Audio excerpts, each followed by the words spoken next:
elections are just days away and nomination filing is underway in full swing, but INDI alliance's seat-sharing dilemmas are still far from being resolved. Amid talks of friendly fights and verbal tussles, tomorrow Rahul Gandhi will be filing his nomination from Wayanad. He's pitted not only against the BJP's K. Surendran, but also the CPI's Annie Raja. Congress and left are allies in INDI, and Rahul and D. Raja even addressed the recent Ramlila rally within minutes of each other. But the left appears completely unwilling to cede any territory to the Congress in Kerala. Even for Rahul, Kerala Chief Minister Pinarayi Vijayan has now questioned what Rahul Gandhi is doing in Wayanad if his battle is actually at the centre against the BJP. Vijayan says there is no battle against BJP in Kerala. Rather, Rahul should take the battle to BJP in Uttar Pradesh, where the Saffron party is dominant.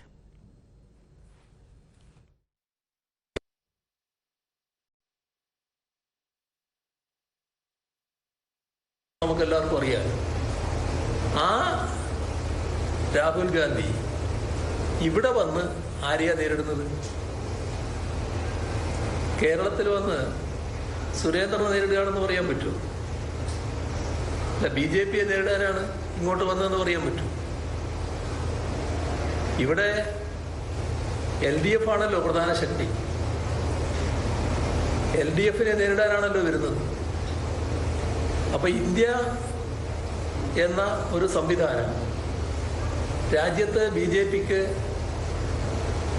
തടസ്സം നിൽക്കാൻ, BJP അധികാരത്തിൽ വരാൻ പാടില്ല എന്ന ദൃഢനിശ്ചയത്തോടെ ജനങ്ങൾ രൂപം നൽകിയിരിക്കുന്നു. ആ ഇന്ത്യയുടെ പ്രധാനപ്പെട്ട ഒരു നേതാവ് ആ ഇന്ത്യയുടെ ഭാഗമായുള്ള ഇവിടുത്തെ LDFനെതിരെ മത്സരിക്കാൻ ഇങ്ങോട്ട് വരുന്നതിൻ്റെ അർത്ഥം എന്താണ്? അതല്ലേ ആദ്യം ആലോചിക്കേണ്ടത്. പിന്നെ നമ്മുടെ നാടിൻ്റെ അനുഭവത്തിൽ ഈ കേരളത്തിൽ